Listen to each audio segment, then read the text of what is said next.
You're where it's at with the interactive interview right here online. And welcome back to the interactive interview here on WrestlingEpicenter.com. Joining us for the second time and the first time in over 8 years is the one and only Psycho Sid, Vicious Sid. It's great to have you on the show again. Thanks, guys, for having me. How you guys doing tonight? Absolutely great. It's great to have you.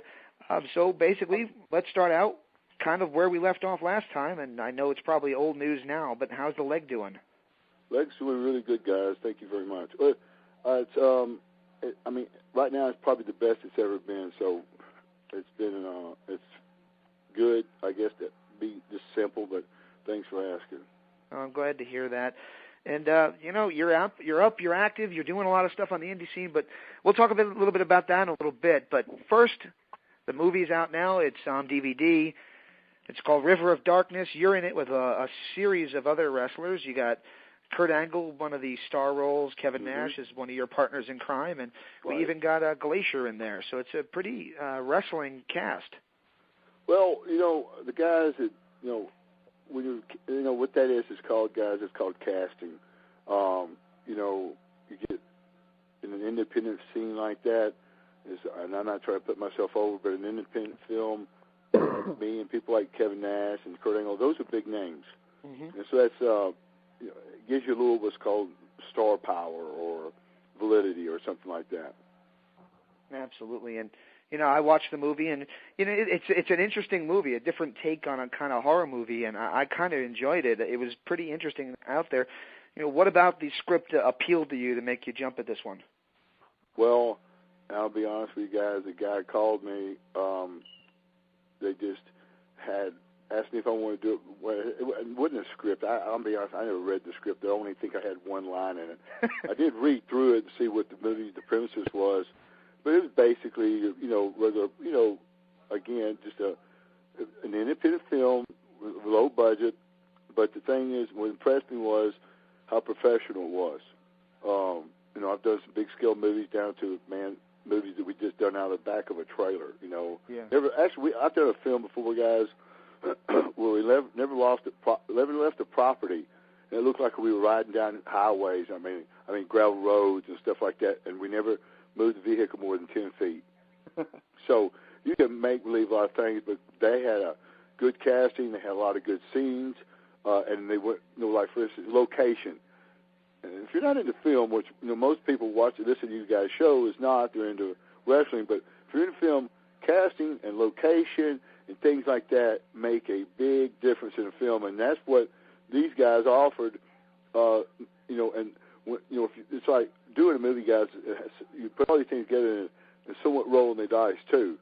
You know, it's like, okay, well, roll the dice. I hope it lands on 7. Well, these guys came pretty close for everything, you know, that you could do. Yeah, and, you know, I don't think anybody is looking at this as an Oscar film, and I'm not insulting it by saying that, but it was a fun film. Well, the good thing about this, guys, is there's only been one ever horror film that won any Oscars, and it was Best Picture, Best Actor, and Supporting Actress. You know who that was? What was that one? The Exorcist. Hannibal. Silence of the Lambs. Silence of the Lambs. Oh, wow. It was the only horror movie, I'm sure, that won Best Picture, Actor, and Actress, if I'm not mistaken. But it's the first horror movie ever to get Best Picture. Wow. They just don't happen.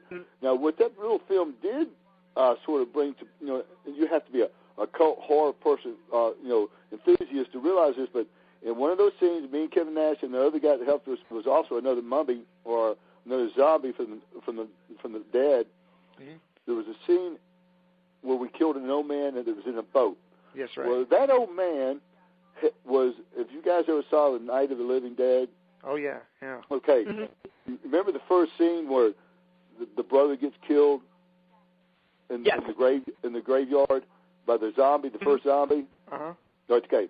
That movie is called, in the casting, if you came down casting, he would be called the original #1 zombie of all the zombies, because then they name him off a little bit. Yeah. Well, that's his big claim to fame. Well, that was that same gentleman that we killed in that boat. So I've told people this before. Like, you had to make a little bit of an analogy.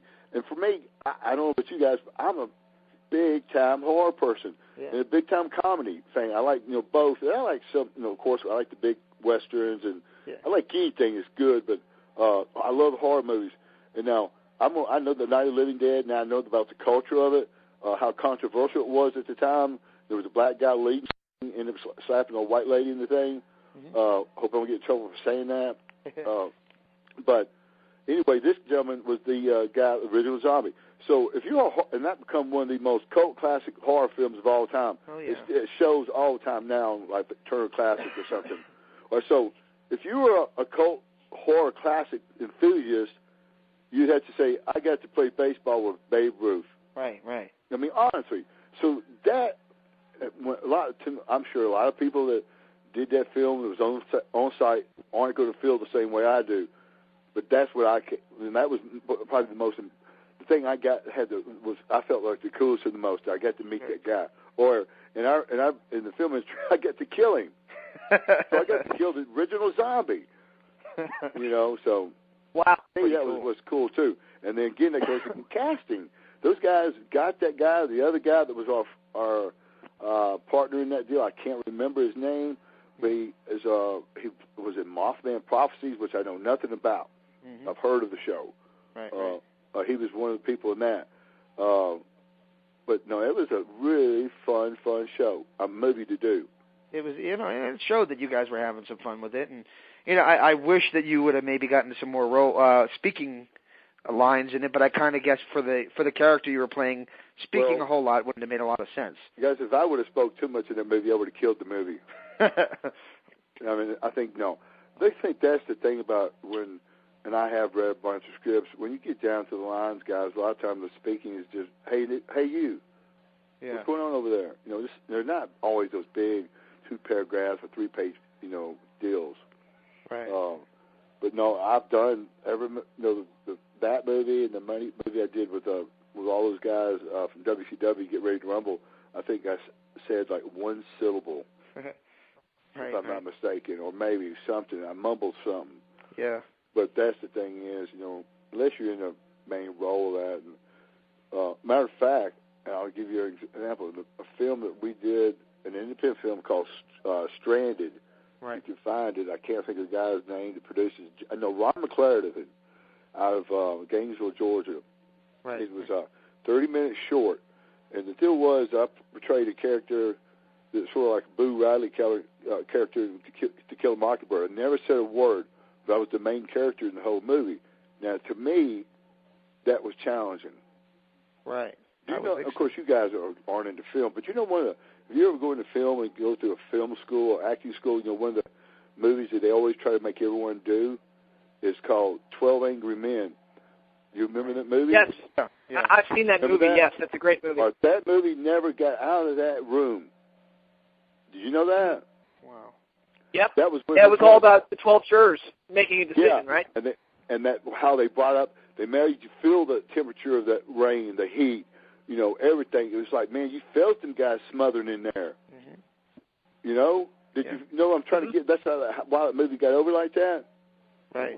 Now, I'm not going to go into wrestling real quick, but in wrestling, as a tag team, if you can, there's an old system there. If you can, quarter off the ring, and if keep that one guy in that corner without ever seeing anything, finally those people will feel that, and they'll feel suffocated too. Right. Exactly. It's an old wrestling tag team deal, There you go. And, like I said, it was really an interesting movie to watch. It had a lot of fun. And, like you said, I like horror movies as well, and I like comedies. And, sometimes they can cross the line and kind of be a little bit of both. Like and this movie kind of had a little bit of that with it. We kind of constantly are walking around the house lately saying, already dead. Nash got shot in the chest and looked down at his chest, looked up and said, already dead at Kurt Angle. And I thought that was a pretty funny line. So. Well, no, that's the thing. I remember that part too. Yeah. But no, you're right. It does do that. But no, again, I had a great time doing that movie. Of course, it was good fun to see Kevin hang out a couple of days doing that stuff. The only downside of the whole movie was the makeup. I'm telling you, like the first night I had that shit on me until the next day. And I finally came up with a solution how to get it off. But I'm going to tell you something. I was wore these crap out from that deal. Wow. Being up all night filming those late night hours like that. Yeah. I was exhausted. Wow. So this is kind of the direction you're heading in, because I remember at the end of our last interview a long time ago you had mentioned that you had written a screenplay. Right.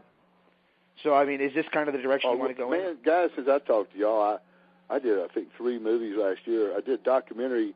I've got it. I had it entered to a film festival. What it was, I was running behind time, like always, and I didn't get to do some special little effects in the documentary, like, and you probably won't know what this is called. Maybe you will.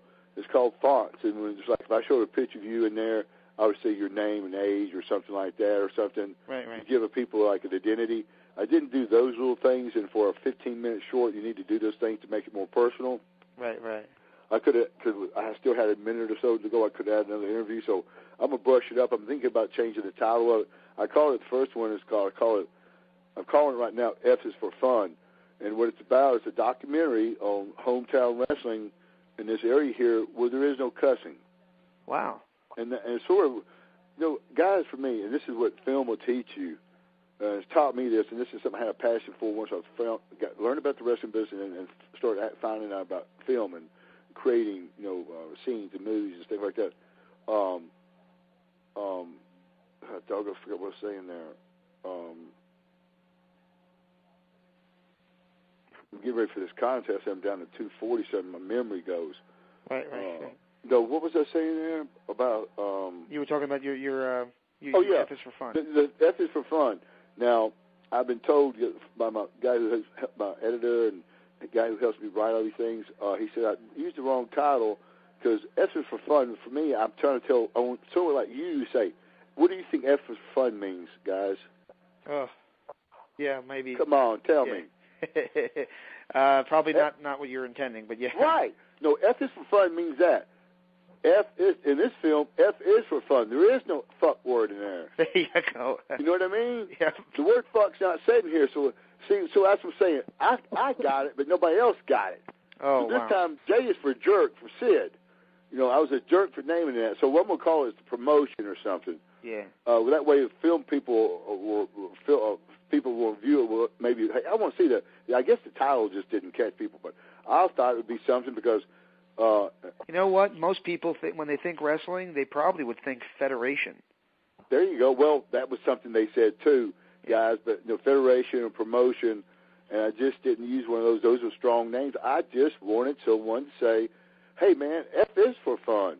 The thing is, when I did a lot of the interviews with the 8-year-old kids and stuff like that, and did interviews in back, and I showed matches with bad guys, the heel, baby faces were. And, these little towns and showed interviews, and I got lucky. Had Scott Hall in it.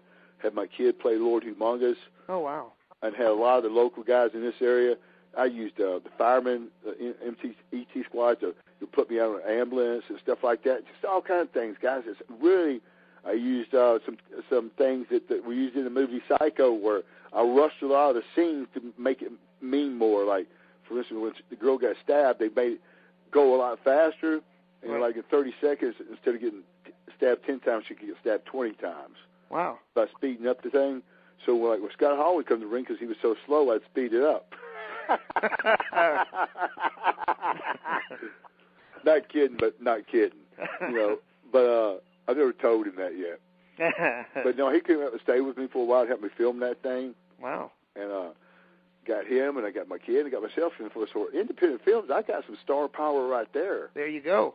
And now you mentioned I would be kicked in the nards if I didn't ask this. You mentioned your son played Lord Humongous, and I don't know how old your son is, but is that something that he's going to continue to do, something in wrestling? Guys, that's something I'd stand behind him for if he wanted to. But this is why I got him into that deal, guys, is because I know it don't sound much like F for you guys. F is for stupid. It sounds stupid to you guys probably, but I had 10 months it took me to get 15 minutes of film. Wow.